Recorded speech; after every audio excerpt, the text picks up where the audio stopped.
Hello दोस्तों, तो कैसे हो यार आप लोग। आशा करते हैं आप लोग बहुत ज़्यादा मस्त होंगे और आपकी बोर्ड एग्जाम की तैयारी भी मस्त चल रही होगी। तो देख सकते हो यार, आज की वीडियो पे हम देखने वाले केमिस्ट्री का एकदम महासंग्राम, ठीक है, जिसपे जितने ज़्यादा इसके इंपॉर्टेंट क्वेश्चंस न्यूमेरिकल सबको आज की वीडियो पे, ठीक है, सबको आज की वीडियो पे सॉल्व करेंगे। और ये ऐसे क्वेश्चंस होने वाले जो प्रीवियस ईयर पे 3-3, 4-4 बार पूछे गए। तो इस बार के बोर्ड एग्जाम के लिए भैया बहुत ज़्यादा इंपॉर्टेंट, ठीक है। देख सकते हो सारे इंपॉर्टेंट ऑब्जेक्टिव, जितने ऑब्जेक्टिव क्वेश्चन इंपॉर्टेंट एग्जाम में फंसने वाले उनको देखेंगे और प्लस न्यूमेरिकल्स, ठीक है, न्यूमेरिकल्स को भी आज की वीडियो पे सॉल्व करेंगे, ठीक है। और अगर आप इनको सॉल्व कर लेते हो तो ये जान लो 15 से 20 नंबर यार एग्जाम में आपके पक्के हो जाएंगे, ठीक है। एक एक क्वेश्चन को मस्त तरीके से देखेंगे और एक क्वेश्चन को भी हल्के में न लेना। अगर एग्जाम में आ गया तो आपको बाद में यार पछताना पड़ सकता है, ठीक है। तो एक एक क्वेश्चन को भैया आपको तैयार करना है और जान लो ये सारे इंपॉर्टेंट है, प्रीवियस ईयर पे 3-3, 4-4 बार पूछे गए हैं, इसलिए बोर्ड एग्जाम में इस बार भी पूछे जाने के पूरे चांसेज हैं, ठीक है। तो एकदम मस्त तरीके से सारे क्वेश्चंस को हम लोग देखेंगे। तो यार भाई प्लीज वीडियो को शुरू से लेकर आखिरी तक जरूर देखना, ठीक है। बस आपको आखिरी तक देखना है और क्या करो, पेन कॉपी लेके बैठो, क्योंकि जैसे जैसे क्वेश्चंस आएंगे आपको अपने आप से सॉल्व करना है और सोचना है कि यार अगर ये एग्जाम में क्वेश्चन आया होता तो आप क्या सॉल्व कर पाते। तो आपको खुद अपनी जो मतलब कीमत होगी वो तुरंत पता चल जाएगी, ठीक है। तो कॉपी पेन लेके बैठो, एक एक क्वेश्चन को सॉल्व करेंगे और आप खुद सॉल्व करना, आपको खुद पता चलेगा कि कैसा क्वेश्चन आता है एग्जाम में, ठीक है। तो चलो उस वीडियो को शुरू करते हैं, ठीक है। तो भैया अब हम लोग क्या करते हैं, एक एक करके क्वेश्चंस की ओर बढ़ते हैं। तो कॉपी पेन लेके बैठ जाओ और खुद क्वेश्चन सॉल्व करना और खुद बताना कि अगर इस टाइप का क्वेश्चन आया तो आप सॉल्व कर पाओगे या नहीं कर पाओगे, ठीक है। तो समझते चलना। देखो पहला क्वेश्चन क्या कहता है, ऑब्जेक्टिव है लेकिन क्वेश्चन देखना। 1000 ग्राम विलायक में 18 ग्राम ग्लूकोज विलेय है तो विलयन कहा जाता है। जब मतलब 1000 ग्राम विलायक हो उसमें 18 ग्राम क्या हो, ग्लूकोज विलेय हो, तो विलयन को क्या कहा जाता है। पहला ऑप्शन 1 मोलर, दूसरा ऑप्शन 0.1 मोलर, तीसरा ऑप्शन 0.5 मोलर या माइनस का 0.1 मोलर। तो आप सॉल्व करो, क्या आप इस क्वेश्चन को सॉल्व कर पाओगे। सिंपल क्वेश्चन है, 1000 ग्राम विलायक में 18 ग्राम ग्लूकोज विलेय है तो आपको विलयन क्या मतलब उस विलयन को क्या कहा जाता है ये बताना है।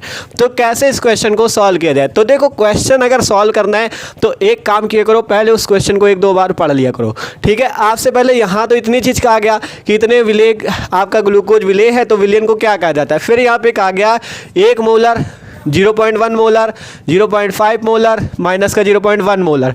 तो आंसर किस में आ रहा है, मोलर में। किस में आंसर आ रहा है, मोलर में। तो मोलर का मतलब है मोलरता से, मोलर का क्या मतलब है, मोलरता से। और कहीं मोलल आ जाए तो उसका मतलब होता है मोललता से, ठीक है। मोलर कह रहा है तो क्या होगा, मोलरता होगा। और जब मोलरता होगा तो मोलरता का जिसको फॉर्मूला पता होगा वो निकाल लेगा।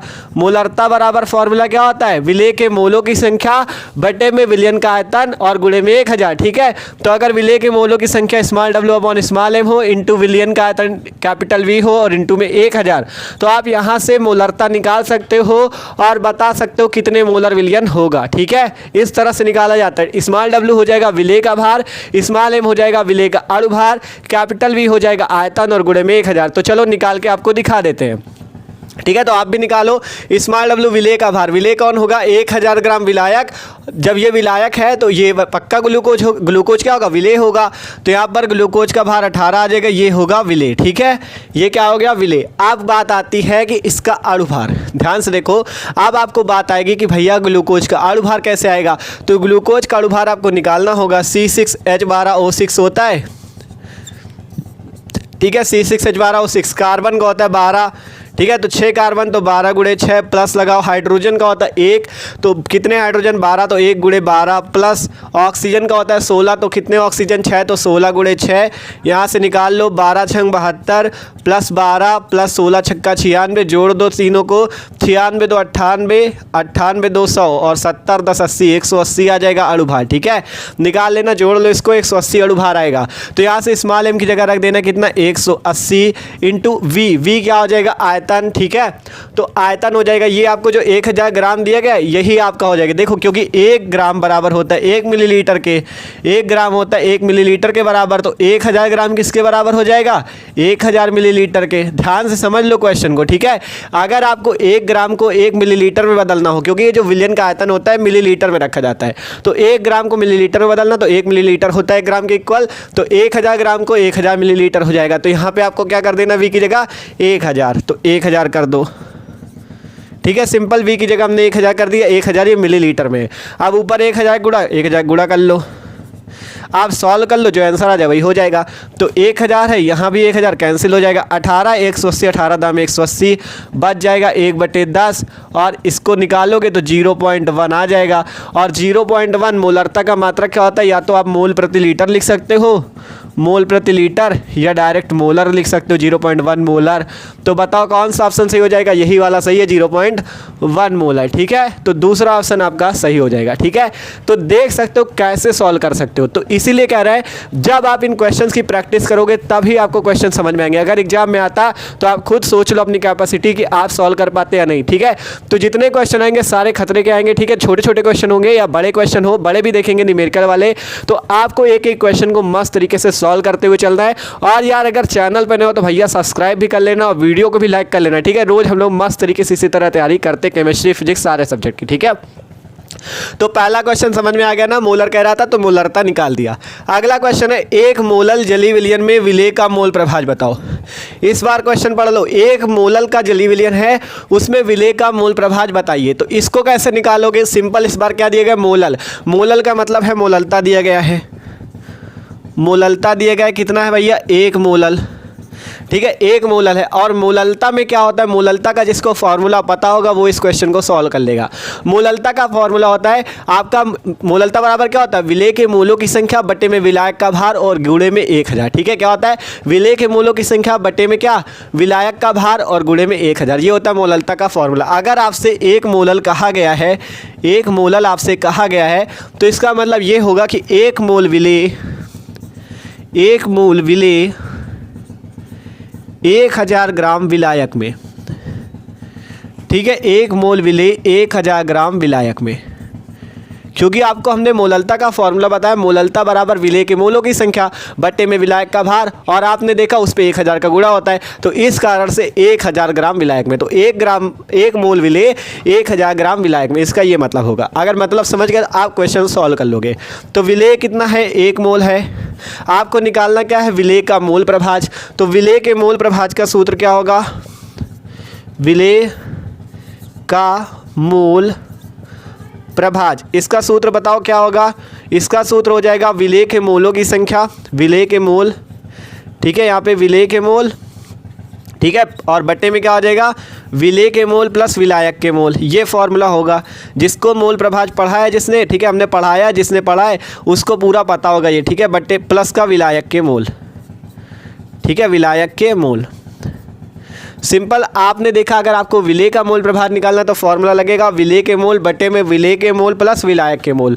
तो आपको विलेय के मोल तो पता है कि विलेय 1 मोल है, लेकिन विलायक के मोल नहीं पता, तो आपको विलायक के मोल निकालने पड़ेंगे। आपको केवल विलायक का भार पता है 1000 ग्राम, यहाँ फॉर्मूले में है विलेय के मोल प्लस विलायक के मोल, तो आपको विलायक का मोल भैया निकालना होगा। कैसे निकालोगे? विलायक का भार तो पता है, ठीक है, और ये विलायक जानते हो क्या होगा? जब विलायक कुछ न दिया है यहाँ पे, तो ये आपका देखो कहा गया जलीय विलयन। विलयन कैसा है? जली है, अर्थात विलायक कौन है? जल है, H2O, ठीक है। विलायक कौन है? जल है। और मोलों की संख्या के लिए मोलों की संख्या का फॉर्मूला पता है, मोलों की संख्या बराबर होता है भार बट्टा अणुभार। तो भार अगर 1000 ग्राम तो अणुभार आप निकाल सकते हो जल का, क्योंकि जलीय विलयन है, तो इसका अणुभार निकाल लेते हैं। हाइड्रोजन का होता है कितना? हाइड्रोजन का होता है 1, कितने हाइड्रोजन? 2, तो 1 × 2 लगाओ, प्लस ऑक्सीजन का कितना होता है? 16, तो प्लस का 16 लिख दो। तो यहाँ पर से 16 + 2 मिला के 18 हो जाएगा। यही भैया आ जाएगा इसका जल का अणुभार। तो यहाँ से सिंपल से आप क्या करो, जल के मोलों की संख्या निकाल लो। देखो यहीं पे कहीं छोटा सा लिख देते, समझ लेना, ठीक है। जल के मोल, जल के मोल बराबर क्या हो जाएगा? भार बटा अणुभार। जल का भार बट्टे में जल का अणुभार। जल का भार कितना है? 1000, बट्टे में जल का अणुभार कितना है 18, तो 1000/18 आ जाएगा इसके मोलों की संख्या। अब यहाँ पे आपको कुछ नहीं करना, सिंपल मान रखना है और इसका मोल प्रभार निकाल लेना है, ठीक है। तो अब हम इसको इरेज कर रहे हैं, इसको नोट करना चाहो तो कर लो, हम यहाँ पे आपको निकाल के दिखा देंगे, ठीक है। सिंपल समझ लो, पहले मोललता दी गई थी 1 मोलल, फिर हमने 1 मोल विलेय 1000 ग्राम विलायक में, तो हमने क्या किया, यहाँ से जल का अणुभार निकाला और जल के मोल निकाल लिए। तो जल का मोल ये है और विलेय का मोल ये है, ठीक है। लिख सकते हो विलेय का मोल है 1,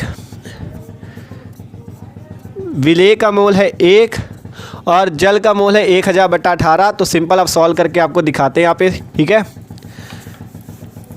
तो देखो यहाँ पे वैल्यू रख देते हैं सिंपल, विलेय के मोल, विलेय का मोल है 1 तो 1 रखो, बटे में विलेय का मोल कितना है 1 है तो 1 रखो, ठीक है, प्लस विलायक का मोल। अगर आप इसे सॉल्व करोगे तो 55.56 आ जाएगा, ठीक है। अगर 18 का भाग दे दोगे तो 55.56 मिलेगा, यहाँ पे 55.56 लिख देना, ठीक है, और सॉल्व कर लेना तो कितना आएगा 1 बटे में, यहाँ पे इसे जोड़ो तो 56.56, ठीक है। देख लो इसे जोड़ोगे तो 56.56 हो जाएगा, 1 बटे 56.56, इसे सॉल्व कर लेना, ठीक है। यहाँ से दशमलव हटाना, ऊपर बढ़ जाएगा 2 जीरो, तो 100 बटे में 56 आ जाएगा, ठीक है। यहाँ समझते रहना, थोड़ा जगह कम है तो इस टाइप से लिखे दे रहे हैं। 100 बटे में 56, जब भाग दे दोगे तो आपका आ जाएगा 0.018, ठीक है। ये आंसर आएगा 0.018 और आपका ऑप्शन नंबर 4 सही हो जाएगा, ठीक है। तो देख लो क्वेश्चन भले ही 1 नंबर का था लेकिन ट्रिकी क्वेश्चन था, अगर आपने सॉल्व कर लिया, दिमाग लगा ले गए तो आप सॉल्व कर लोगे, ठीक है। एग्जाम में इसी टाइप के क्वेश्चन आएंगे, ये नहीं कि एकदम हलवा दे दिया जाए आपको, ठीक है। होगा हलवा ही एकदम आसान,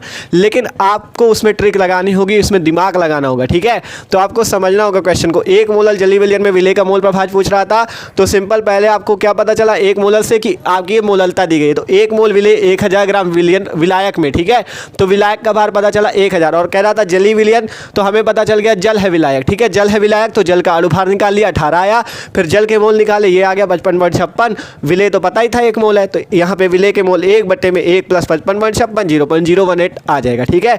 क्योंकि हमसे पूछ रहा था विलेय का मोल प्रभार बताओ। तो समझ में आया ना ये क्वेश्चन, देख लो, इसलिए कह रहे हैं कि एक एक क्वेश्चन लगाओगे तो आपको खुद अपनी कैपेसिटी के बारे में पता चलेगा कि हम एग्जाम में ये क्वेश्चन लगा पाएंगे ठीक है कि नहीं, ठीक है। तो एक एक क्वेश्चन को समझना इसी तरह से, इनको नोट कर लो। आप चलते अगले क्वेश्चन की ओर। तो आप देखते अगला क्वेश्चन, जो अगले क्वेश्चन ये भी बहुत ज़्यादा इंपॉर्टेंट, ठीक है। क्वेश्चन एकदम आसान, लेकिन आपको समझना है क्योंकि आपके एग्जाम में इस टाइप के क्वेश्चन बहुत ज़्यादा आते हैं, ठीक है। आपको इनके पॉइंट को समझना, नहीं रटने को तो आप रट लोगे, लेकिन आपको पॉइंट को समझना है जिससे आप इसको समझ जाओ, ठीक है। तो देखो अगला क्वेश्चन है मोस्ट इंपॉर्टेंट, इसको लिख लो, ये हर साल आता है, ठीक है। ये जितने क्वेश्चन है ये आपके 3-3, 4-4 बार पूछे गए, ठीक है। मोस्ट इंपॉर्टेंट सारे क्वेश्चन है, ठीक है। 3-3, 4-4 बार प्रीवियस ईयर पे पूछे जा चुके हैं, इसलिए बोर्ड एग्जाम के लिए मोस्ट इंपॉर्टेंट है ये सारे क्वेश्चन, ठीक है। पढ़ो पहला क्वेश्चन, शुद्ध जल की मोलरता होती है।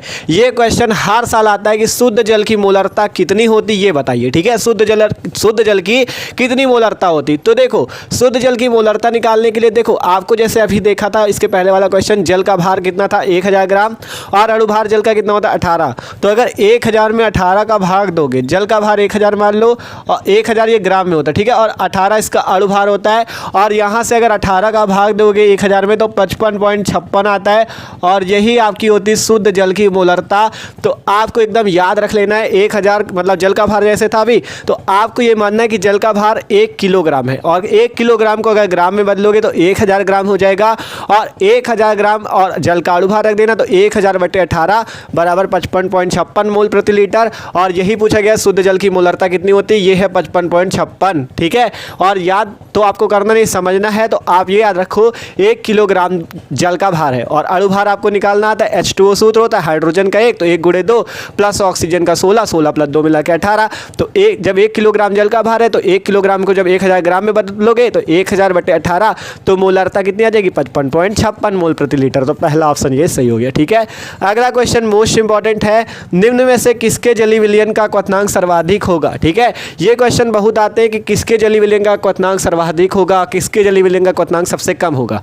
तो इसकी आपको एक ट्रिक बता दें, ठीक है। देखो जैसे क्वथनांक आपसे कहता है ज़्यादा हो या कम हो, तो इस पे ये याद रखो, जिस पे आयन आपके ज़्यादा होंगे, ध्यान समझना, जिस पे आयन ज़्यादा होंगे उसका क्वथनांक ज़्यादा होगा। आयन का मतलब समझते हो, जैसे पॉजिटिव आयन, जैसे प्लस आयन या माइनस आयन, ठीक है। देखो जैसे एग्जाम्पल देखो, जैसे ग्लूकोज, आपको ग्लूकोज का सूत्र पता होना चाहिए। ग्लूकोज का सूत्र होता है C6H12O6। NaCl ये है, CaCl2 ये है, सुक्रोज का सूत्र होता है C12H22O11, ठीक है, ये होता है सुक्रोज। अगर बात करें इसमें आयन की, तो देखना इसमें NaCl पे एक Na प्लस आयन है और एक Cl माइनस आयन है, ठीक है। और अगर CaCl2 पे बात करें तो Ca2 प्लस आयन है और Cl माइनस आयन है। ध्यान से देख लो, यहाँ पे Ca2 प्लस आयन और Cl माइनस आयन है। तो एक चीज़ देखो, अगर ग्लूकोज की बात करें तो इसमें आप देख रहे हो कोई भी आयन नहीं, ना कार्बन में है, ना हाइड्रोजन में, ना ऑक्सीजन में, ठीक है।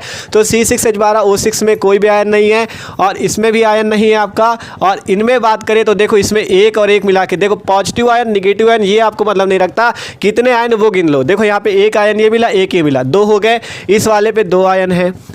इसकी बात करें तो 2 आयन ये दिख रहा है, 2 प्लस 1 आयन ये 3 आयन। तो जिसमें आयन ज़्यादा उसका क्वथनांक ज़्यादा, जिसमें आयन ज़्यादा उसका क्वथनांक ज़्यादा, जिसमें आयन कम उसका क्वथनांक कम, ठीक है, बस याद रखो।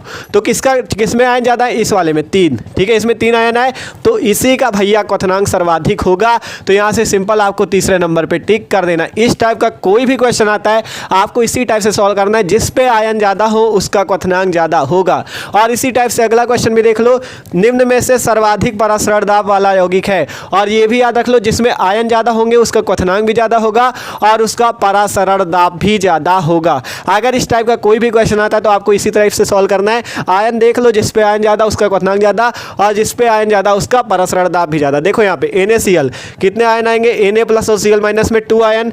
BaCl2 की बात करें तो Ba2 प्लस और Cl माइनस, तो 2 और 1 मिला के 3 आयन। यहाँ पे देखिए NH4 का होल थ्राइज PO4, इसमें तो आयन नहीं मिलेंगे क्योंकि आपका NH4 खुद ही उदासीन होता है। यहाँ पे देखिए Na2SO4 पे तो आपका क्या हो जाएगा, Na प्लस आयन और SO4 2 माइनस, ठीक है। तो अगर आयन की बात करें, ठीक है, यहाँ पे Na2SO4 पे आपका 2 इस पे हो जाएंगे और 2 इस पे, ठीक है। तो अगर आयन की बात करें तो आपका Na2SO4 पे आयन ज़्यादा होगा, इस कारण से आपका यहाँ पे क्या होगा, इसका परासरण दाब सबसे ज़्यादा होगा। जिस पे आयन ज़्यादा होंगे उसी का परासरण दाब ज़्यादा होगा, ठीक है। तो आपका यहाँ पे Na2SO4 में परासरण दाब ज़्यादा होगा, सॉरी आयन ज़्यादा होंगे, इस कारण से इसका परासरण दाब भी ज़्यादा होगा, ठीक है। तो आपको इस टाइप से पूरा समझना है, ठीक है। इसी टाइप से याद रखा करो, जिस पे आपका आयन ज़्यादा उसका परासरण दाब भी ज़्यादा होगा, ठीक है। तो इस टाइप से आपको एकदम समझ लेना है। इसमें Na2SO4 वाले का था सबसे ज़्यादा, तो Na2SO4 का, और इस टाइप से इसमें भी, ठीक है। तो इसमें भी आपको इसी टाइप से पूरा याद रखना है, जिस पे आयन ज़्यादा होंगे उसका परासरण दाब आपका पूरा ज़्यादा होगा। यहाँ पे आपका CaCl2 पे आयन ज़्यादा थे, इस कारण से CaCl2 का परासरण दाब भी ज़्यादा था। तो ये चीज़ आपको याद रखना है, ठीक है। क्वथनांक इसमें था तो क्वथनांक ज़्यादा था, जिसमें आयन ज़्यादा उसका क्वथनांक भी ज़्यादा होगा और परासरण दाब भी ज़्यादा होगा, ठीक है।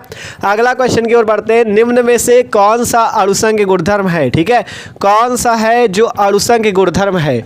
तो आपको एक चीज विलयन वाले चैप्टर में पता होगा, अणुसंघ गुणधर्म कितने प्रकार के होते हैं। अणुसंघ गुणधर्म जो होते हैं 4 प्रकार के होते हैं। कौन कौन से, पहला होता है कौन सा, वाष्पदाब में अवनमन, क्वथनांक में उन्नयन, हिमांक में अवनमन और परासरण दाब। 4 अणुसंघ गुणधर्म होते हैं। तो इसमें देखो कोई है क्या, श्यानता, परासरण दाब, प्रकाशिक घूर्णन, पृष्ठ तनाव।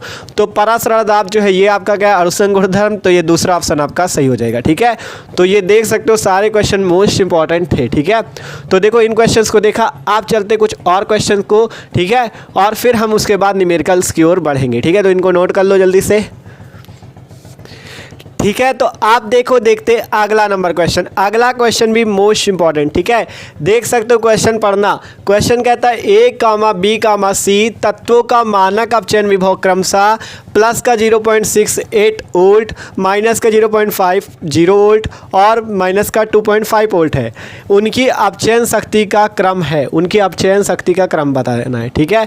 तो देखो आपको क्या किया गया है, आपको अपचयन विभव दिए गए, मानक अपचयन विभव, आपको उनकी अपचयन शक्ति का क्रम बताना है। अपचयन शक्ति का क्या मतलब हुआ, उनको अपचयन के बढ़ते हुए क्रम में लिखना है। तो देखो एक चीज़ आपको पता होगा, विद्युत रासायनिक श्रेणी को मानक अपचयन विभव के बढ़ते हुए क्रम में बनाया गया है, तो उसी टाइप से आपको इनको अपचयन विभव के बढ़ते हुए क्रम में लिख देना है, तो वही उसकी अपचयन शक्ति के क्रम हो जाएगा। ठीक है, तो अगर बात करें ये आपको क्या दी गया, मानक अपचयन विभव, तो आपसे कहा गया ABC तत्वों का मानक अपचयन विभव इतना इतना इतना है, उनकी अपचयन शक्ति का क्रम बताओ कि उनकी अपचयन कैसे कैसे होगा, किसका सबसे ज़्यादा अपचयन होगा, किसका उससे कम होगा, फिर किसका उससे कम होगा। ठीक है, तो देखो अगर बात करें सबसे ज़्यादा बताओ इसमें किसका है, A का है, B का है कि C का है। सबसे ज़्यादा देखो प्लस वाली संख्या सबसे बड़ी होगी, तो पहले नंबर में ये किसका है, A का सबसे ज़्यादा है। फिर बात करें अगर हम लोग, उसके बाद किसका आएगा, A के बाद किसका आएगा, देखो पहले तो A का हो गया मान लो, फिर ये छोटा कि ये छोटा, पहले ये छोटा होगा ना, तो B का ये हो जाएगा, फिर इसके बाद ये आ जाएगा। तो सिंपल क्रम क्या हो जाएगा, ये वाला।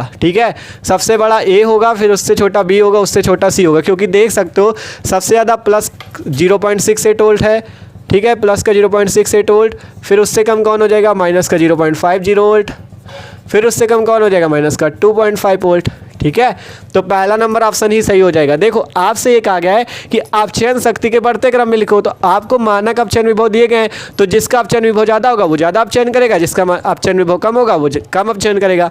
तो वही अपचयन शक्ति का क्रम बताना है, तो A is greater than B is greater than C ऐसे हो जाएगा, क्योंकि सबसे ज़्यादा इसी A का ही है और B का उससे कम है और C का उससे कम, तो पहला ऑप्शन ही सही है। ठीक है, तो इस टाइप का कोई भी क्वेश्चन आता है तो आप सॉल्व कर सकते हो इसी टाइप से। ठीक है, अगला क्वेश्चन मोस्ट इंपॉर्टेंट है, किसी भी इलेक्ट्रोड का इलेक्ट्रॉन विभव किस चीज़ पर निर्भर करता है। किसी भी इलेक्ट्रोड का इलेक्ट्रॉन विभव किस पर निर्भर करता है, पहला ऑप्शन धातु की प्रकृति पर, विलयन के तापमान पर, विलयन की मोलरता पर, या चौथा ऑप्शन इनमें से सभी पर। बताओ किसी भी धातु का इलेक्ट्रॉन विभव किस पर निर्भर करता है। तो देखो आपका इनमें से सभी वाला ऑप्शन होगा, क्योंकि इलेक्ट्रॉन विभव जो होता है धातु की प्रकृति पर भी निर्भर करता है कि किस धातु का आपने इलेक्ट्रॉन बनाया है, और विलयन के ताप पर भी निर्भर करता है, और विलयन की मोलरता पर भी। तो चौथा ऑप्शन सही होगा इनमें से सभी पर। ठीक है, इनमें से सभी पर ही आपका निर्भर करेगा। अगला क्वेश्चन है, विशिष्ट चालकता की इकाई क्या होती है। जो विशिष्ट चालकता होती है आपकी, इसकी इकाई क्या होती है। मोस्ट इंपॉर्टेंट क्वेश्चन है, हर साल आता है। ठीक है, विशिष्ट चालकता की इकाई बताओ क्या होती है। ठीक है, तो विशिष्ट चालकता की इकाई याद रख लो, सेंटीमीटर इनवर्स ओम इनवर्स। ठीक है, तो कौन सा ऑप्शन सही होगा, ये वाला ही सही है, ये वाला। ठीक है, सेंटीमीटर इनवर्स ओम इनवर्स। ठीक है, ये आपको याद रख लेना, इस टाइप से सेंटीमीटर इनवर्स ओम इनवर्स दिया जाए या इस टाइप से दिया जाए तब भी कंफ्यूज ना होना। ठीक है, तो तीसरा ऑप्शन सही हो जाएगा। अगला क्वेश्चन है, तनुता बढ़ाने पर विशिष्ट चालकता। तनुता अगर बढ़ा दी जाए, तनुता का मतलब समझते हो, अगर विलयन को तनु कर दिया जाए, तनु का मतलब क्या होता है, डाइल्यूट। ठीक है, अगर तनु कर दिया जाए तो क्या होगा, विशिष्ट चालकता पर क्या प्रभाव पड़ेगा, वो घट जाएगी, बढ़ जाएगी, परिवर्तित हो जाएगी या अपरिवर्तित रहेगी। तो ये आपको बताना, देख सकते हो, बढ़ती है, घटती है, स्थिर रहती है, इनमें से कोई नहीं। चार ऑप्शन है, बढ़ती है, घटती है, स्थिर रहती है, इनमें से कोई नहीं। तो आपकी जब तनुता बढ़ाओगे तो विशिष्ट चालकता जो होती है वो घट जाती है। ठीक है, तो दूसरा ऑप्शन आपका सही हो जाएगा, विशिष्ट चालकता घट जाती है तनुता बढ़ाने पर। ठीक है, तो देख सकते हो ये क्वेश्चन भी हो गए, इनको भी नोट कर सकते हो आप। चलते और क्वेश्चन जो बहुत ज़्यादा पूछे जाते हैं उनको भी एक दो देख लें, फिर आपको न्यूमेरिकल की ओर ले चलते। ठीक है, तो स्क्रीनशॉट ले लो इसका। तो देखो आप देखते अगले नंबर क्वेश्चन, ये भी बहुत ज़्यादा ही खतरनाक क्वेश्चन। ठीक है, क्वेश्चंस को देखना। देखो अगला क्वेश्चन है, मोस्ट इंपॉर्टेंट, एग्जाम में आपने खुद देखा होगा, ये 2022 में भी पूछा जा चुका है और 2018 और 19 में भी पूछा जा चुका है। तो 3-4 बार ये क्वेश्चन पूछा गया है, इसलिए भैया बोर्ड एग्जाम के लिए मोस्ट इंपॉर्टेंट है। पढ़ो, निम्न में से कौन सी अभिक्रिया आभासी एकाणुक अभिक्रिया है। ठीक है, ये 4 अभिक्रिया दी गई, पहला, दूसरा, तीसरा, चौथा। बताओ कौन सी अभिक्रिया आभासी एकाणुक अभिक्रिया है। ठीक है, तो एक चीज जान लो भैया कि ये जो आभासी एका अणुक अभिक्रिया है, ये 3 नंबर पे आपका लघुत्तरी क्वेश्चन पूछा जाता है 3 मार्क्स का। ठीक है, तो ये अभिक्रिया भी आपको तैयार कर लेनी है। इससे आभासी एका अणुक अभिक्रिया क्या होती है, 3 नंबर पे एग्जाम में क्वेश्चन भी आता है और इससे ये ऑब्जेक्टिव क्वेश्चन भी हर साल आता है। ठीक है, तो आपको ये अभिक्रिया तैयार करनी, आभासी एका अणुक अभिक्रिया। ठीक है, और अगर देखना चाहते हो तो डिस्क्रिप्शन पे आपको प्लेलिस्ट है क्लास 12 केमिस्ट्री की, उस पर जाके सारे वीडियो पड़े हुए आभासी एका अणुक अभिक्रिया जाके देख सकते हो। मोस्ट इंपॉर्टेंट पक्का आएगी। ठीक है, तो एकदम मस्त तरीके से हमने समझाया हुआ, जाके देख लो। ठीक है, तो देखो बात करें आभासी एकाणुक अभिक्रिया पे होता क्या है। आभासी एकाणुक अभिक्रिया पे क्या होता है, उसमें देखो क्या होता है, आणविकता जो होती है, आणविकता तो 2 होती है, आणविकता 2 होती है, लेकिन जो उसकी कोटि होती है, कोटि कितनी होती है? 1 होती है। तो ये आपकी आभासी एक अणु कक्षीय कहलाती है। ठीक है, जिसमें आणविकता 2 हो लेकिन आपकी जो कोटि हो वो 2 ना हो, ठीक है, वो 1 हो, तो वो आपकी अभिक्रिया आभासी एक अणु कक्षीय कहलाती है। तो देखो, अगर पहले हम नंबर रिएक्शन पे चेक करें, CH3COO plus NaOH, CH3COO plus C2H5OH। आप देखो यहाँ पे समझना आणविकता क्या होती है। आणविकता वो होती है अणुओं की संख्या। यहाँ पे एक अणु ये है, एक अणु ये, 2 अणु, तो आणविकता कितनी हो जाएगी? 2। सही है, लेकिन कोटि की बात करें तो कोटि भी यहाँ पे 2 होगी। ठीक है, कोटि भी यहाँ पे 2 होगी, इसलिए यह आपकी आभासी एक अणु कक्षीय नहीं है। ठीक है, अगला एग्जाम्पल है CH3COO CH3 plus H2O, CH3COOH plus CH3OH। इस पे बात करें तो इसमें भी आणविकता 2 है, क्योंकि 2 अणु है तो 2 आणविकता है। इस पे बात करें तो इसमें भी 2 अणु है तो 2 आणविकता, इसमें बात करें तो इसमें भी 2 आणविकता। लेकिन आप पहचानोगे कैसे कि आभासी एक अणु कक्षीय कौन? क्योंकि सब में इसमें भी आणविकता 2 है, इसमें भी आणविकता 2, इसमें भी 2, इसमें भी 2। कोटि से पहचानोगे, जिसकी कोटि 1 होगी वो आपकी आभासी एक अणु कक्षीय होगी। ठीक है, ये जो दूसरी नंबर है ये वाली, ये आपकी आभासी एक अणु कक्षीय है। ठीक है, कैसे अब बात आती मन में, ये कैसे? क्योंकि भैया ये जो CH3COO CH3 है, जब इसमें H2O अर्थात जल को मिलाया जाता है तो जल की मात्रा बहुत कम यूज होती है। ठीक है, जल की मात्रा बहुत कम यूज होती है, इसलिए इसकी मात्रा को हम नगण्य मान लेते हैं। और ये जो होता है आपका CH3COO CH3, यही केवल कोटि पर निर्भर करता है, और CH3COO CH3 की पावर केवल 1 हो जाती है, और यहाँ से इसकी केवल कोटि 1 आती है। ठीक है, इस पर निर्भर नहीं करता, क्योंकि इसकी मात्रा एकदम नगण्य होती है, इसलिए केवल इस पर निर्भर करता है वेग व्यंजक, जिससे इसकी कोटि 1 आती है। ठीक है, तो इस पर ऑप्शन नंबर बी सही होगा। देखो, जो हमने आपको आभासी एक अणु कक्षीय समझाई थी, तब भी एग्जाम्पल बताया था, तब आपको एकदम मस्त तरीके से इसको समझाया था। ठीक है, तो यहाँ पे तो हमने थोड़ा शायद जल्दी भी बता दिया हो, तो आप जब आभासी एक अणु कक्षीय वाला वीडियो देखोगे तो उस पर एकदम मस्त तरीके से समझाया ट्रिक से, आप जाके वो देख सकते हो। यहाँ पे बस ये समझो, जिसकी आणविकता 2, कोटि 1, वो आभासी एक अणु कक्षीय। यहाँ पे 2 अणु हैं लेकिन इसकी कोटि 1 है, अतः आभासी एक अणु कक्षीय है। ठीक है, तो आभासी एक अणु कक्षीय को जरूर तैयार करना है। डिस्क्रिप्शन में प्लेलिस्ट है क्लास 12 केमिस्ट्री की, उस पर जाके देख सकते हो, और चैनल को भी सब्सक्राइब कर लेना। ठीक है, अगला क्वेश्चन की ओर बढ़ते हैं। वेग स्थिरांक ताप बढ़ाने पर बढ़ेगा, घटेगा, अपवर्तित रहेगा, या इनमें से कोई नहीं? अगर वेग स्थिरांक का ताप बढ़ाया जाए तो क्या होगा? वेग स्थिरांक ताप बढ़ाने पर क्या होगा? बढ़ जाएगा, घट जाएगा, अपरिवर्तित रहेगा, या इनमें से कोई नहीं? तो वेग स्थिरांक जो है ताप बढ़ाने पर बढ़ेगा। ठीक है, अगर वेग स्थिरांक जो है, अगर आप टेम्परेचर को बढ़ा देते हो, ताप को बढ़ा देते हो, तो वेग स्थिरांक भी बढ़ जाएगा। ठीक है, अगला क्वेश्चन है, प्रथम कोटि की अभिक्रिया के लिए वेग स्थिरांक के का समीकरण क्या है? प्रथम कोटि अभिक्रिया के लिए वेग स्थिरांक के का समीकरण, तो अगर आपको तैयार है समीकरण तो आप पहचान जाओगे। यहाँ पे देखो, पहला ऑप्शन है k = 2.303 अपॉन में t log बेस में 10 a upon a minus x. यहाँ पे k = 4.306 अपॉन में t log बेस में 10 और a upon a minus x. तीसरा देख सकते हो यहाँ पे बटे में t स्क्वायर है, और यहाँ पे 10 अपॉन t है। तो जिसको प्रथम कोटि अभिक्रिया का फॉर्मूला पता है वो तुरंत टिक लगा देगा। बताओ क्या है ऑप्शन, कौन सा ऑप्शन होगा? ठीक है, पहला ऑप्शन होगा आपका, क्योंकि आपके देखो प्रथम कोटि के 2 फॉर्मूले होते हैं। पहला तो ये होता है k = 2.303 अपॉन में t log बेस में 10 और a अपॉन में a माइनस एक्स। पहला फॉर्मूला तो भैया ये होता है। और दूसरा फॉर्मूला जानते हो क्या होता है? दूसरा फॉर्मूला होता है आपका अर्धायु काल का, जो कि होता है T1/2 = 0.693 अपॉन में k। ये आपका अर्धायु काल का फॉर्मूला होता है। तो आपको भैया प्रथम कोटि अभिक्रिया के दोनों फॉर्मूले याद कर लेने हैं। पहला फॉर्मूला अर्धायु काल का T1/2 = 0.693 अपॉन k, और दूसरा फॉर्मूला क्या होगा? k = 2.303 अपॉन में t log बेस में 10 a upon a minus x. तो आपको भैया दोनों फॉर्मूलों को तैयार करना है। तो ऑप्शन कौन सा? पहला नंबर आपका सही हो जाएगा। ठीक है, तो आपके देखो ये वाला सही हो जाएगा। तो दोनों फॉर्मूले भी आपको याद कर लेने हैं।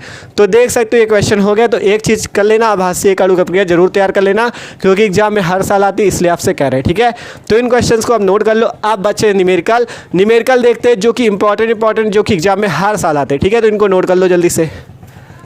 तो भैया आप देखो, हम न्यूमेरिकल्स को स्टार्ट करते हैं, जो कि एग्जाम में बार बार पूछे जाते हैं। ठीक है, देख सकते हो ये जो न्यूमेरिकल हमने लिख रखा है 3 से 4 बार बोर्ड एग्जाम में पूछे गए, इसलिए मोस्ट इंपॉर्टेंट है। ठीक है, क्वेश्चन पढ़ो।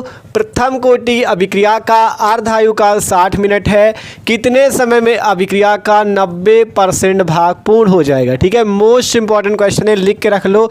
ठीक है, आने के पूरे चांसेज है इसके। ठीक है, क्वेश्चन पढ़ लो कि प्रथम कोटि अभिक्रिया का अर्धायुकाल 60 मिनट है, कितने समय में अभिक्रिया का 90% भाग पूर्ण हो जाएगा। ठीक है, अब आप इसे कॉपी पेन लेके खुद सॉल्व करने की कोशिश करो कि आपको ये क्वेश्चन आएगा। ठीक है, और हम यहाँ पे भी सॉल्व कर रहे हैं। ठीक है, तो समझना क्वेश्चन कैसे सॉल्व होगा। ये आपसे सबसे पहले कहा गया प्रथम कोटि अभिक्रिया, तो आपको प्रथम कोटि अभिक्रिया के सबसे पहले दोनों फॉर्मूले याद होने चाहिए। पहला फॉर्मूला क्या बताया था, T1/2 इक्वल टू 0.693 अपॉन में के, और दूसरा फॉर्मूला क्या बताया था, T इक्वल टू 2.303 अपॉन में के लॉग बेस में 10 a upon a minus x. ठीक है, ये दो फॉर्मूले कहा था याद कर लो। तो ये दो फॉर्मूले अगर आपको याद है तो आप इस क्वेश्चन को आसानी से लगा लोगे। ठीक है, कैसे लगा लोगे वो हम आपको बताएंगे। ठीक है, समझना यहाँ पे आपसे कहा गया प्रथम कोटि अभिक्रिया का अर्धायुकाल 60 मिनट है। प्रथम कोटि की अभिक्रिया अर्धायुकाल 60 मिनट है। ये जो T1/2 यहाँ पे लिखा हुआ है ये होता है अर्धायुकाल, K होता है वेग स्थिरांक, यहाँ पे T है समय, A है अभिकारक की प्रारंभिक सांद्रता और X जो है T समय पश्चात की सांद्रता है। ठीक है, किसकी, अभिकारक की। तो देखो यहाँ पे समझो, अगर बात करें अर्धायुकाल दिया है तो ये किसकी वैल्यू दी गई है, T1/2 की, क्योंकि अर्धायुकाल T1/2 को ही कहते हैं। तो T1/2 आपको दिया गया कितना, 60 मिनट, 60 मिनट दिया गया है।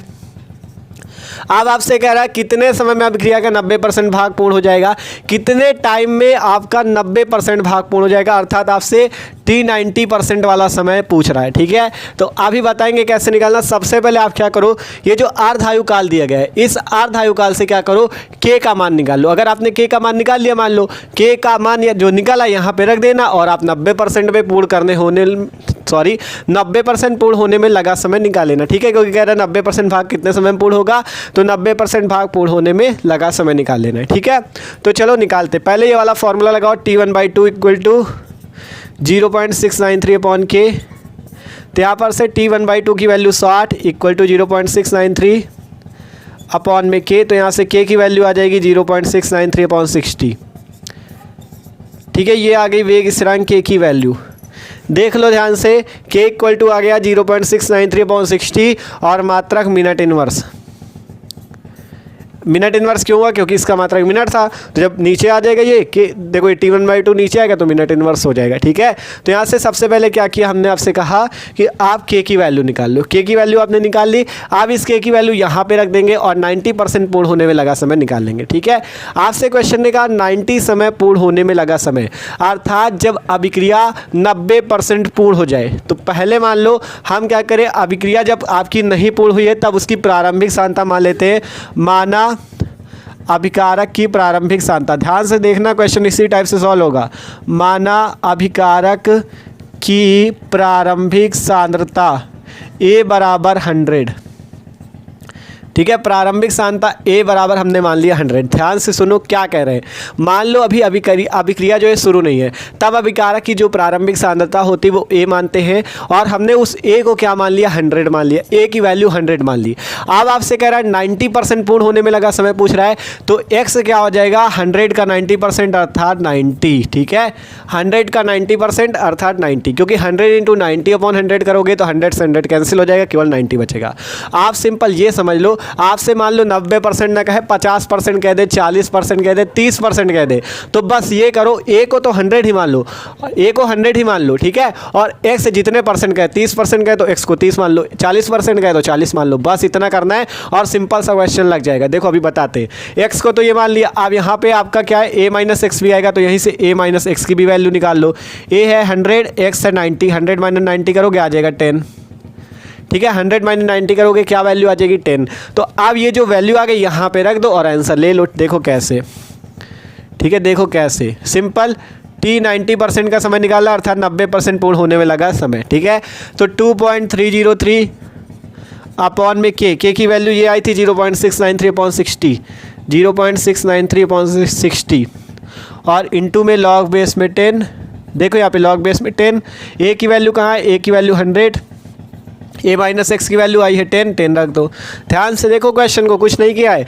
यहाँ पे देखो 2.303 अपॉन के की वैल्यू ये रखा, लॉग बेस में 10 जैसा था वैसे रखा, A को 100 माना था 100 रख दिया, A माइनस एक्स को जब घटाया हमने 100 से 90 तो 10 आ गया। ठीक है, बस सॉल्व कर लो, आंसर आ जाएगा। देखो T T90% इक्वल टू ये 60 सबसे नीचे देखो यहाँ पे ऊपर चला जाएगा तो 2.303 और इंटू में 60 और बट्टे में ये वाला 0.693 और गुड़े में लॉग बेस में 10। आप देखो यार 10 से 100 को काट दो 10 बच जाएगा, यहाँ पे 10 लिख दो। देख लो ध्यान से, कुछ नहीं हुआ, सिंपल 2.303 ये 60 सबसे नीचे था चला गया सबसे ऊपर तो 2.303 इंटू 60 बट्टे में 0.693 लॉग बेस में 10 और यहाँ पे भी 10। आप देखो सॉल्व करते हैं, सिंपल देख रहा, ठीक है। आप क्या करते हैं यहाँ पे अगर इसकी वैल्यू देखें लॉग बेस में 10 और 10, देखो एक चीज़ याद रखो, जहाँ लॉग बेस में ई और यहाँ पे ई होता है तो उसकी वैल्यू 1 होती है, ठीक है। अगर लॉग है और यहाँ बेस में ई है यहाँ पे भी ई है तो वैल्यू 1 होगी। अगर ध्यान दो अगर लॉग है यहाँ पे बेस में 10 है यहाँ पे 10 है तो इसकी वैल्यू भी 1 होगी। अगर मान लो लॉग यहाँ पे बेस में ए है और यहाँ पे भी ए है तो इसकी वैल्यू भी 1 होगी, ठीक है। ये चीज़ें आपको याद रखनी है। तो यहाँ पे जैसे बेस में 10 है यहाँ पे भी 10 तो इसकी वैल्यू 1 हो जाएगी। सिंपल आपका बचेगा T90% इक्वल टू 2.303 इंटू 60 बट्टे में 0.693 और इंटू इसकी वैल्यू 1, ठीक है। ये आपका आंसर आ जाएगा। सिंपल अभी आंसर कहाँ आएगा, आपको इसको सॉल्व करना है। 2.303 में 60 का गुणा करना, फिर 0.693 से भाग दे देना, आपका आंसर आ जाएगा, ठीक है। क्या करना है, सिंपल 2.303 का 60 से गुणा करना है और 0.693 से भाग दे देना है, आपका आंसर आ जाएगा, ठीक है। तो यहाँ पे हम बता दे रहे हैं आंसर कितना आएगा, आप सॉल्व कर लेना, ठीक है। T90% कितना आएगा, ठीक है। T90% की वैल्यू आ जाएगी 199.39 मिनट, ठीक है। 199.39 मिनट आंसर आएगा। ये आप वैल्यू निकाल के चेक कर लेना, ठीक है। सिंपल आपको कुछ नहीं करना है, यहाँ पे भाग ही दे देना है, ठीक है। इन दोनों गुणा करके इसका भाग देना है। आप एक बार क्वेश्चन को आपको फिर से समझा दें, अगर इस टाइप का क्वेश्चन आता है आप कैसे सॉल्व करोगे। आपसे कहा गया था क्वेश्चन में क्या, एक प्रथम कोटि की अभिक्रिया है उसको उसका अर्धायुकाल 60 मिनट है तो T1/2 60 मिनट हो गया। कितने समय में, अर्थात टाइम पूछा गया था आपसे कितने समय में अभिक्रिया 90% पूर्ण होगी, अर्थात 90% पूर्ण होने में लगा समय निकालो। तो हमने अर्धायुकाल T1/2 इक्वल टू जितना 60 मिनट दिया था लिख लिया, उससे हमने क्या किया K की वैल्यू निकाल ली। अब आपसे कह रहा था 90% पूर्ण करने में लगा समय पूछ रहा था तो सिंपल ये फॉर्मूला लगाया। अब बात आती थी K की वैल्यू तो हमने निकाल ली, A और A - x की वैल्यू की तो माना A इक्वल टू 100, A है अभिकारक की प्रारंभिक सांद्रता, x की वैल्यू को मान लिया 90, क्यों, क्योंकि 90% थी तो 100 का 90% आ जाएगा 90। अब A - x की वैल्यू निकाल लेना, 100 - 90 इक्वल टू 10 और सारी वैल्यू आपको यहाँ पे रख देना और आंसर आपका आ जाएगा 199.39 मिनट, ठीक है। मोस्ट इंपॉर्टेंट क्वेश्चन था, ये जान लो, ठीक है। तो इस क्वेश्चन को आप नोट कर लो। आप चलते अगला क्वेश्चन जो है वो भी बहुत ज़्यादा मोस्ट इंपॉर्टेंट है। तो देखो आप देखते अगला नंबर क्वेश्चन। अगला क्वेश्चन भी मोस्ट इंपॉर्टेंट, ठीक है। क्वेश्चन पढ़ना और सॉल्व करने की कोशिश करना। कह रहा है प्रथम कोटि की एक अभिक्रिया में यदि कोई पदार्थ यदि अपनी प्रारंभिक सांद्रता का 100 मिनट में आधा रह जाता है तो बताइए कितने समय में अपनी प्रारंभिक सांद्रता का 1/4 रह जाएगा, ठीक है। कितने समय में अपनी प्रारंभिक सांद्रता का 1/4 रह जाएगा, ठीक है। 1/4 का वाला 1/4 रह जाएगा, ठीक है। तो क्वेश्चन देखो आपसे सॉल्व होगा या नहीं, ठीक है। सॉल्व करने की कोशिश भी कर सकते हो। कह रहा प्रथम कोटि की एक अभिक्रिया यदि आपसे कहा गया यदि कोई पदार्थ अपनी प्रारंभिक सांद्रता का 100 मिनट में आधा रह जाता है तो बताइए कि कितने समय में अपनी प्रारंभिक सांद्रता का 1/4 रह जाएगा, ठीक है। तो समझो क्वेश्चन को, सिंपल प्रथम कोटि की अभिक्रिया है। आपसे कह रहा है पदार्थ अपनी प्रारंभिक सांद्रता का 100 मिनट में आधा रह जाता है तो 100 मिनट क्या हो जाएगा, देखो पदार्थ क्या अपनी प्रारंभिक सांद्रता का आधा रह जाता है अर्थात आपका अर्धायुकाल, क्योंकि अर्धायुकाल क्या होता है जब पदार्थ अपनी प्रारंभिक सांद्रता का आधा रह जाए। ये जो अर्धायुकाल होता है आधी सांद्रता का समय होता है, ठीक है। तो ये आपका जो 100 मिनट दिया गया आपको T1/2 अर्थात अर्धायुकाल की वैल्यू दी गई है। ध्यान से समझ लो, पॉइंट ही समझना है। पदार्थ यदि अपनी प्रारंभिक सांद्रता का 100 मिनट में आधा रह जाता है तो अर्धायुकाल क्या होता है जब पदार्थ अपनी प्रारंभिक सांद्रता का आधा रह जाता है तो उस समय को अर्धायुकाल T1/2 कहते हैं। तो यहाँ से T1/2 100 मिनट हो जाएगा, ठीक है। अब आपसे कहा गया कितने समय में प्रारंभिक सांद्रता का 1/1/4 रह जाएगा अर्थात T1/4 की वैल्यू पूछ रहा है, ठीक है। T1/4 की वैल्यू पूछ रहा है। तो अब आपको भैया T1/4 की वैल्यू बतानी है। तो कैसे निकाली जाए इसकी वैल्यू, सिंपल उसी तरीके से जैसे अभी निकाला था वैसे अब निकाल लो। देखो जैसे अगर बात करें T1/2 100 मिनट तो पहले क्या करोगे K निकालोगे। तो T1/2 इक्वल टू होता है 0.693/K, ठीक है। या आप क्या करो डायरेक्ट K को ऊपर रख लो, के को ऊपर रख लो और इसको नीचे रख लो, ठीक है। के को ऊपर रख लो, यहाँ पे रख देते हैं T1/2 और यहाँ पे रख देते हैं के, ठीक है। तो के इक्वल टू 0.693 अपॉन में T1/2। अब यहाँ से के की वैल्यू निकालो 0.693 अपॉन में 100, ठीक है। इसे सॉल्व कर लेते हैं। तो के इक्वल टू 0.693 इंटू 10 की पावर -2 ये आ गई, ठीक है। और मात्रक मिनट इनवर्स के यहाँ पे जानते हो ना के क्या वेग स्थिरांक है, ठीक है। 0.693 बटे में 100 था, तो 100 का मतलब 10 की पावर 2, तो 10 की पावर 2 ऊपर चला जाएगा तो 10 की पावर -2 मिनट इनवर्स, ये वैल्यू आ जाएगी, ठीक है। के इक्वल टू 0.693 इंटू 10 की पावर -2 मिनट इनवर्स, ठीक है। ये वैल्यू आ गई के की। अब उसी तरह निकालना जैसे अभी निकाला था, सिंपल फॉर्मूला लगाओ। टी कितना निकालना है 1/4 समय, एक चौथाई का क्या मतलब होता है 1/4 इक्वल टू क्या फॉर्मूला होगा 2.303 अपॉन में के लॉग बेस में 10 a अपॉन में a माइनस x, ये फॉर्मूला सिंपल सा होगा, इसी से आपको निकालना है। यहाँ पे बात करें प्रारंभिक सांद्रता की, माना प्रारंभिक सांद्रता आप चाहो तो a ही मान सकते हो, ठीक है। a चाहो तो a ही मान सकते हो, और जो a माइनस एक्स हो जाएगा वो कितना हो जाएगा, a माइनस एक्स जो होगा 1/4 है तो 1/4 हो जाएगा, ठीक है। कितना हो जाएगा भैया 1/4 हो जाएगा, ठीक है। आप क्या कर सकते हो, यहाँ से आप वैल्यू निकाल सकते हो। तो देखो कैसे, simple T1/4 equal to 2.303 upon में के की वैल्यू कहाँ, ये 0.693 इंटू 10 की पावर -2 ये आ गया, और लॉग बेस में 10 ए की वैल्यू का ए की इसी टाइप से हो जाएगी, a माइनस एक्स की वैल्यू हो जाएगी 1/4, क्योंकि आपका क्या हो जाता है कितने समय में प्रारंभिक सांद्रता का 1/4 रह जाता है, इसलिए a माइनस एक्स की वैल्यू कितनी होगी 1/4, ठीक है। तो यहाँ पे 1/4 आ गया, और 1/4 किसका, प्रारंभिक सांद्रता का, ध्यान समझो, प्रारंभिक सांद्रता का 1/4 हो जाता है, मतलब प्रारंभिक सांद्रता अगर a है तो ये क्या हो जाएगा a/4, क्योंकि प्रारंभिक सांद्रता का 1/4 अर्थात a/4 हो जाएगा। तो यहाँ पर से a/4 आ जाएगी वैल्यू, ठीक है, a/4। आप इसे सॉल्व कर लेना, आंसर जो आएगा वही आएगा, 1/4 पूर्ण करने में लगा समय या 1/4 पूर्ण करने में लगा समय, ठीक है। तो सॉल्व करते T1/4 इक्वल टू 2.303 अपॉन में 0.693, और ये नीचे 10 की पावर -2 ऊपर चला जाएगा प्लस का 10 की 2, ठीक है। देखो 10 की पावर -2 था, ऊपर ले लिया तो 10 की पावर प्लस का 2 हो गया, और यहाँ पे देखो लॉग बेस में 10 a अपॉन में a/4 है। देखो ये 4 जो सबसे नीचे ऊपर चला जाएगा तो 4a अपॉन में a, ध्यान से देखो a अपॉन में a/4 था, ये 4 सबसे नीचे था, 4 चला गया ऊपर तो 4a अपॉन में a। आप देखो यहाँ से a से a हो जाएगा आपका कैंसिल, ठीक है, a से a हो जाएगा कैंसिल। अब क्या बचेगा T1/4 इक्वल टू 2.303 इंटू 10 की पावर 2 बट्टे में 0.693, और यहाँ बचेगा लॉग बेस में 10 और यहाँ पे 4, ठीक है। ध्यान से देख लो, T1/4 इक्वल टू 2.303 इंटू 10 की पावर 2 बटे में 0.693 और इंटू में लॉग बेस में 10 और 4, ठीक है। आप इस 4 को एक चीज़ लिख सकते हो, इस 4 को चाहो तो 2 की पावर 2 भी लिख सकते हो, ठीक है। ध्यान से देखो, आप चाहो तो 4 को 2 की पावर 2 लिख सकते हो, क्योंकि 2 का स्क्वायर क्या होता है 4 होता है, तो हमने 2 की पावर 2 लिख दिया। ऐसा क्यों किया, क्योंकि एक फॉर्मूला हम यहाँ पे लगाने वाले हैं लॉग का, लॉग m की पावर n का। लॉग m की पावर n बराबर होता है n log m, ठीक है। log m की पावर n बराबर क्या होता है, n log m होता है।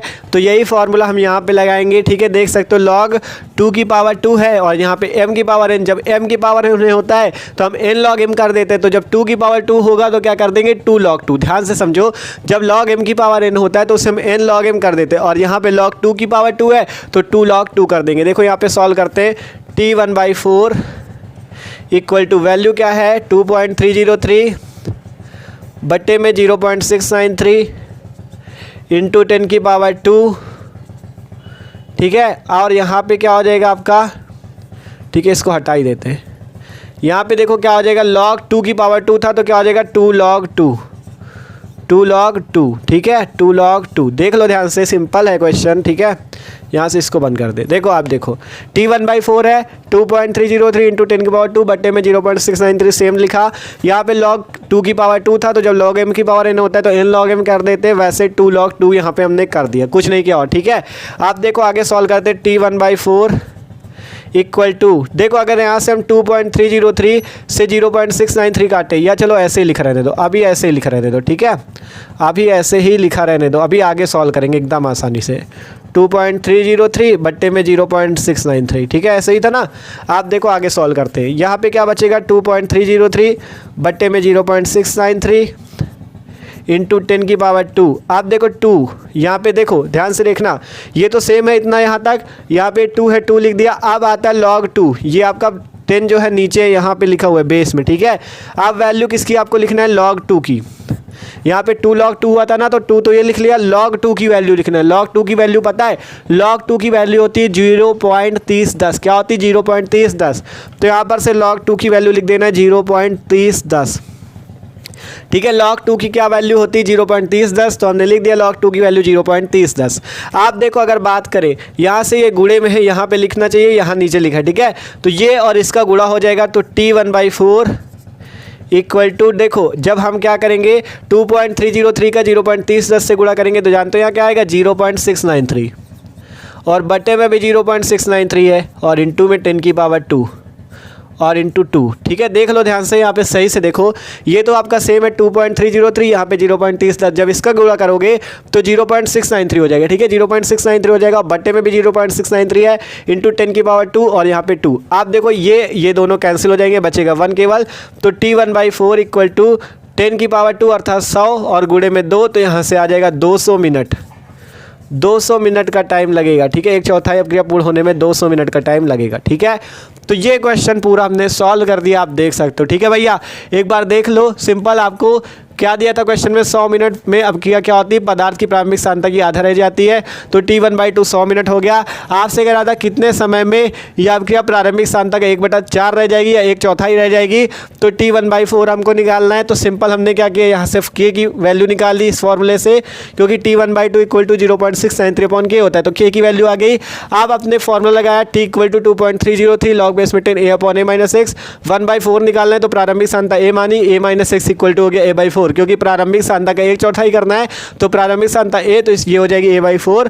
तो यहाँ से A की जगह A रख दो, A-x की जगह A/4 रख दो, सॉल्व कर लो, ये आ जाएगा। फिर ये वाला फॉर्मूला लगेगा, log m की पावर n बराबर n log m। यहाँ पे log 2 की पावर 2 है, तो क्या हो जाएगा 2 log 2, और फिर यहाँ पे 2 उसी प्रकार रहेगा, log 2 की 0.3010, सॉल्व कर लो, इसका इससे गुणा होगा 0.693, बटे में भी वही है, तो दोनों कट जाएंगे, 1 बचेगा, फिर 2 का 100 से गुणा, 200 मिनट आ जाएगा आंसर, ठीक है। तो आसानी से आपने क्वेश्चन सॉल्व कर लिया, ठीक है। तो आसान था, तो इसको नोट कर लो। आप चलते अगले क्वेश्चन की ओर, ठीक है, तो इसको नोट कर लो, ठीक है। तो आप देखते हैं जो अगला क्वेश्चन, ये क्वेश्चन भी मोस्ट इंपॉर्टेंट है, ठीक है। क्वेश्चन पढ़ना, क्वेश्चन क्या कहता है, क्वेश्चन कहता है 12 ग्राम ग्लूकोज को 100 ग्राम जल में घोलने पर विलयन का क्वथनांक 100.34 डिग्री सेंटीग्रेड है। ग्लूकोज के मोलल उन्नयन स्थिरांक की गणना कीजिए, ठीक है। मोस्ट इंपॉर्टेंट क्वेश्चन है, सिंपल 12 ग्राम ग्लूकोज है और आपका क्या है, 12 ग्राम ग्लूकोज के बाद 100 ग्राम जल है उसमें घोला गया, तो विलयन का क्वथनांक इतना हो जाता है। आपसे कह रहा है ग्लूकोज के मोलल उन्नयन स्थिरांक की गणना कीजिए। तो कैसे आप ग्लूकोज का मोलर उन्नयन स्थिरांक निकाल सकते हो, तो देखो यहाँ पे जो वैल्यू दी है पहले उनको नोट कर लेते हैं, फिर आपको बताते हैं। देखो आपसे कहा गया 12 ग्राम है आपके पास ग्लूकोज, 12 ग्राम का है ग्लूकोज। ग्लूकोज का सूत्र पता है ना, C6H12O6, ये होता है ग्लूकोज। 12 ग्राम ग्लूकोज है, 100 ग्राम जल है, 100 ग्राम है भैया जल H2O, 100 ग्राम हो गया H2O, ठीक है। अब बात करें विलयन का क्वथनांक, विलयन के क्वथनांक को जानते हो किससे प्रदर्शित करते हैं, TB से प्रदर्शित करते हैं ना। तो सिंपल विलयन का क्वथनांक TB बराबर कितना है, 100.34 डिग्री सेंटीग्रेड, ठीक है, 100.34 डिग्री सेंटीग्रेड। अब आपसे कह रहा है ग्लूकोज के मोलल उन्नयन स्थिरांक की गणना कीजिए। मोलल उन्नयन स्थिरांक क्या होता है, KB, आपको KB निकालना है, मोलल उन्नयन स्थिरांक, ठीक है। देखो क्या कहा गया आपसे क्वेश्चन पढ़ोगे तभी समझ में आएगा। क्वेश्चन कह रहा था 12 ग्राम ग्लूकोज, हमने लिख दिया ग्लूकोज का सूत्र C6H12O6, 100 ग्राम जल, 100 ग्राम जल घोलने पर विलयन का क्वथनांक कितना हो जाता है, 100.34। अब बात करें ग्लूकोज के मोलल उन्नयन स्थिरांक अर्थात KB की गणना करो, ये होता है मोलल उन्नयन स्थिरांक, ठीक है। इसका मान निकालना है, तो कैसे आप इसका मान निकाल सकते हो, ठीक है। तो देखो फॉर्मूला पता है ना क्या होता है, फॉर्मूला होता है डेल्टा TB बराबर KB इंटू M, ये फॉर्मूला होता है, ठीक है। जहाँ डेल्टा TB क्या है, डेल्टा TB होता है क्वथनांक उन्नयन स्थिरांक, ठीक है। डेल्टा TB क्या है, क्वथनांक उन्नयन स्थिरांक, और KB क्या है, केबी क्या है, सॉरी ये आपका जो डेल्टा टीबी है क्वथनांक में उन्नयन है। डेल्टा टीबी क्या है, क्वथनांक में उन्नयन। केबी आपका क्वथनांक उन्नयन स्थिरांक या मोलल उन्नयन स्थिरांक, ठीक है। केबी है मोलल उन्नयन स्थिरांक या क्वथनांक उन्नयन स्थिरांक, और जो डेल्टा टीबी है यह है क्वथनांक में उन्नयन, और स्मॉल एम है को कहते हैं मोललता। क्या कहते हैं भैया, मोललता कहते हैं, ठीक है। ध्यान समझ लो, डेल्टा टीबी क्या है आपका क्वथनांक में उन्नयन, केबी है मोलल उन्नयन स्थिरांक या क्वथनांक उन्नयन स्थिरांक, और स्मॉल एम है मोललता। तो आपको निकालना क्या है, केबी। केबी की वैल्यू निकालना है। केबी की वैल्यू निकालना है तो यहाँ से आपका क्या हो जाएगा, KB equal to delta TB upon M, यही तो आएगा सिंपल। अगर आपको केबी की वैल्यू चाहिए तो डेल्टा टीबी अपॉन एम चाहिए, तो डेल्टा टीबी का मान निकालना होगा और एम का मान निकालना होगा, तो आप केबी का मान निकाल सकते हो, ठीक है। केबी का मान निकालने के लिए आपको डेल्टा टीबी की वैल्यू पता चलनी चाहिए और एम की। तो बात आती डेल्टा टीबी। डेल्टा टीबी कैसे पता चले, ठीक है। पहले डेल्टा टीबी निकालते हैं फिर एम निकालेंगे। तो डेल्टा टीबी बराबर फॉर्मूला होता है टीबी नॉट, ठीक है। डेल्टा टीबी बराबर होता है आपका टीबी माइनस टीबी नॉट, ठीक है। ये फॉर्मूला होता है डेल्टा टीबी बराबर टीबी माइनस टीबी नॉट, जहाँ डेल्टा टीबी क्वथनांक में उन्नयन, टीबी आपका विलयन का क्वथनांक और टीबी नॉट है विलायक का क्वथनांक, ठीक है। टीबी क्या है, विलयन का क्वथनांक, टीबी नॉट है विलायक का क्वथनांक, और डेल्टा टीबी है क्वथनांक में उन्नयन, ठीक है। तो ये चीज़ सिंपल होता है। अब हमें टीबी तो पता है, टीबी की वैल्यू, टीबी नॉट की वैल्यू नहीं पता। आप देखो यहाँ पे टीबी नॉट अर्थात विलायक कौन है, विलायक का क्वथनांक चाहिए ना हमें, तो विलायक कौन है यहाँ पे, जल। जो कम होता है उसे विलेय कहते हैं, जो कम मात्रा में होता है उसे विलेय कहते हैं, जो ज़्यादा मात्रा में होता है उसे विलायक कहते हैं। तो यहाँ पे ग्लूकोज कम मात्रा में तो इसे विलेय कहेंगे, जल ज़्यादा मात्रा में तो इसे विलायक कहेंगे। तो जो विलायक होगा, विलायक का ही तो होगा टीबी नॉट। टीबी नॉट है विलायक का क्वथनांक, तो हमें टीबी नॉट की वैल्यू चाहिए अर्थात विलायक के क्वथनांक की। तो विलायक का क्वथनांक भैया कैसे निकले, ये बात आती है ना कि विलायक का क्वथनांक कैसे निकले। तो विलायक का क्वथनांक आपको याद रखना है, ठीक है। जो जल का क्वथनांक होता है वो होता है 100 डिग्री सेंटीग्रेड, ठीक है। आपको ये याद रख लेना है कि जल का क्वथनांक, किसी भी क्वेश्चन पे अगर जल का क्वथनांक का यूज आता है तो आपको याद रखना है जल का क्वथनांक जो होता है 100 डिग्री सेंटीग्रेड होता है। जल का क्वथनांक 100 डिग्री सेंटीग्रेड होता है और यही टीबी नॉट की वैल्यू होगी, ठीक है। यही आपकी टीबी नॉट की वैल्यू होगी। आपको हर क्वेश्चन के लिए याद रखना है जल का क्वथनांक 100 डिग्री सेंटीग्रेड होता है। तो यहाँ से टीबी नॉट की वैल्यू 100 डिग्री आ जाएगी और सिंपल यहाँ से वैल्यू रख के क्वथनांक में उन्नयन निकाल लेना है। देखो कैसे, टीबी नॉट तो ये आ गया 100 और टीबी है कितना 100.34 रख दो। टीबी है 100.34 माइनस टीबी नॉट कितना है 100 है, 100 रख दो। वैल्यू निकालोगे 0.34 डिग्री सेंटीग्रेड आ जाएगी, ठीक है। ये आ गया आपका क्वथनांक उन्नयन, डेल्टा टीबी की वैल्यू 0.34, ठीक है। आपको बस ये याद रखना था कि जल का क्वथनांक कितना होता है 100 डिग्री होता है। तो जल का 100 हो गया, क्योंकि जल ही यहाँ पे क्या है, जल में घोलने पर तो जल ही विलायक है, तो विलायक का क्वथनांक 100 डिग्री हो गया। और ये आपका टीबी की वैल्यू दी ही थी तो हमने यहाँ से निकाली। अब बात आती क्या निकालने की, मोललता। आप क्या करें, अगर हम मोललता निकाल लें तो हम यहाँ पे रख के केबी की वैल्यू निकाल लेंगे। तो आप क्या निकालते हैं, मोललता स्मॉल एम की वैल्यू, ठीक है। तो यहाँ से हम क्या करते हैं, मोललता स्मॉल एम की वैल्यू निकाल लेते हैं, ठीक है। तो देखो यहाँ पे मोललता की निकालते हैं, मोललता स्मॉल एम बराबर मोललता स्मॉल एम बराबर, फॉर्मूला किसको पता है, मोललता का। मोललता का फॉर्मूला होता है विलेय के मोलों की संख्या बटे में विलायक का भार और गुणे में 1000। तो विलेय के मोलों की संख्या को small W upon small M लिखते हैं। तो small W upon small M into विलायक का भार कैपिटल डब्ल्यू और इंटू में 1000, ये फॉर्मूला होता है, ठीक है। ध्यान से समझ लो, मोललता स्मॉल एम बराबर होता है, क्या होता है, विलेय के मोलों की संख्या। मोलों की संख्या को लिख सकते हो स्मॉल डब्ल्यू अपॉन एम, जहाँ स्मॉल डब्ल्यू विलेय का भार, स्मॉल एम विलेय का अणु भार, कैपिटल डब्ल्यू क्या है, विलायक का भार और गुणे में 1000 का गुणा, ठीक है। अब इसे सारी वैल्यू रख दो और निकाल लो। स्मॉल डब्ल्यू क्या है आपका, ये स्मॉल वाला है, ठीक है, स्मॉल डब्ल्यू है। स्मॉल डब्ल्यू क्या है, विलेय का भार, विलेय कौन है, ये है ग्लूकोज, तो 12 ग्राम है तो 12 ग्राम रख दो। अब बात आती विलेय का अणु भार, तो विलेय का अणु भार अर्थात ग्लूकोज का अणु भार, अभी आपको निकाल के भी दिखाया था। ग्लूकोज का अणु भार क्या होता है, देखो कार्बन का 12 तो 12 गुणे 6, हाइड्रोजन का 1 तो 1 गुणे 12 प्लस ऑक्सीजन का 16 तो 16 गुणे 6 जोड़ दोगे 180 आ जाएगा, ठीक है। ये 180 अणु भार आ जाएगा। अभी आपको निकाल के पहले जो ऑब्जेक्टिव क्वेश्चन बताया तब बताया था, ठीक है। तो यहाँ पे अणु भार 180 हो जाएगा और गुणे में कैपिटल डब्ल्यू क्या, विलायक का भार। विलायक कितना है यहाँ पे, ये है विलायक 100 ग्राम, 100 ग्राम तो 100 रख दो और गुणे में 1000 का गुणा, ठीक है। अब सॉल्व कर लो, वैल्यू कैपिटल डब्ल्यू की वैल्यू 100 हो गई, ऊपर 1000 गुणा। तो देखो यहाँ पे 2 जीरो है, 2 जीरो से 2 जीरो काटो, 1 जीरो ये, 1 जीरो से ये जीरो भी काट दो, बचा केवल 12/18। देख लो ध्यान से, केवल 12/18 बचा। 6 से काट दो, 6 दून 12, 6 तिक 18, 2/3, ठीक है। तो मोललता आ गई 2/3 मोल प्रति केजी, अर्थात मोल प्रति किलोग्राम। ठीक है, देखो कैसे हमने सॉल्व किया, स्मॉल m की वैल्यू निकाल ली। ठीक है, देखो 12 इसका भार था 12 और इसका अणु भार था 180 रख दिया, और कैपिटल W 100 था तो 100 रखा, और ऊपर 1000 का गुणा, तीनों जीरो से तीनों जीरो गए, 12/18 बचा, सॉल्व कर लिया, 2/3 आ गया। आप सिंपल फॉर्मूला लगाओ, delta TB equal to KB into M था ना, तो यहाँ से KB इक्वल टू क्या आ जाएगा, डेल्टा TB अपॉन M, क्योंकि ये गुणे में नीचे आ जाएगा भाग में, तो delta TB upon M। Delta TB की वैल्यू 0.34 बटे में m की वैल्यू 2/3, सॉल्व कर लो। ठीक है, 0.34 m की वैल्यू 2/3, सॉल्व कर लो। ये 3 सबसे नीचे चला जाएगा सबसे ऊपर, तो 0.34 गुणे 3 और बटे में 2। देख लो ध्यान से, यहाँ पे समझना, 3 चला गया ऊपर तो 0.34 गुणे 3 बटे में 2, सॉल्व करो। 2 से काटो इससे तो आ जाएगा 0.17। देखो जीरो तो उसी तरह से रहेगा, दशमलव भी उसी तरह से, 17 दूना 34 होता है ना, तो 17 आ जाएगा, तो 0.17 गुणे 3 बराबर कितना आ जाएगा, 0.51 डिग्री सेंटीग्रेड। ठीक है, पर मोलल। ठीक है, यही तो आएगा ना, मात्रक क्या होता है, यही तो होता है, डिग्री सेंटीग्रेड पर मोल।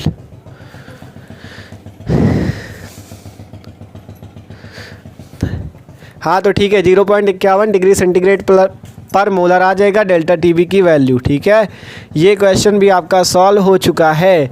तो देखा आपने कैसे सॉल्व हुआ, सिंपल आपको KB की वैल्यू निकालनी थी, ये KB की वैल्यू निकली है। ठीक है, KB की निकली है, KB इक्वल टू, क्योंकि KB ही तो है मोलल उन्नयन स्थिरांक। आपसे क्वेश्चन कह रहा था ग्लूकोज के मोलल उन्नयन स्थिरांक गणना कीजिए, तो ये KB जो आया यही ग्लूकोज का मोलल उन्नयन स्थिरांक है, जो कि कितना है, 0.51 डिग्री सेंटीग्रेड प्रति मोलर। ठीक है, तो ये क्वेश्चन एकदम मस्त था और इंपॉर्टेंट बहुत ज़्यादा, हर साल पूछा जाता है क्वेश्चन। ठीक है, तो स्क्रीनशॉट ले लो इसको। ठीक है, तो आज की वीडियो पे यार इतना ही। ठीक है, जितने इंपॉर्टेंट क्वेश्चन थे सारे हमने देखे। ठीक है, तो ये ज़्यादा से ज़्यादा आपके चैप्टर 3 तक थे। ठीक है, चैप्टर 3 तक के जितने इंपॉर्टेंट थे आज की वीडियो पे देखे आप। जो अगला वीडियो आएगा, ठीक है, अभी हमने केवल रासायनिक बलगतकी तक के ही देखे इस वीडियो पे, अगला जो वीडियो आएगा उस पे हम केमिस्ट्री के और जो आगे के चैप्टर 4 से चैप्टर 10 तक उनके इंपॉर्टेंट क्वेश्चन, जितने ऑब्जेक्टिव न्यूमेरिकल सारे फंसते सब कुछ देखेंगे। ठीक है, तो भाई प्लीज़ चैनल को सब्सक्राइब कर लीजिए, क्योंकि जैसे ही इसके अगला वीडियो है तो आपको तुरंत उसकी नोटिफिकेशन मिल जाए। ठीक है, क्लास 12 फिजिक्स की भी हम लोग मस्त तैयारी कर रहे हैं, केमिस्ट्री, हिंदी, इंग्लिश सारे सब्जेक्ट की। ठीक है, तो चैनल को सब्सक्राइब करके रखो, जैसे भी कोई वीडियो आएगा आपके पास तुरंत उसकी नोटिफिकेशन जाएगी। ठीक है, तो जाके और भी वीडियो आप देख सकते हो। Okay, thanks for watching this video.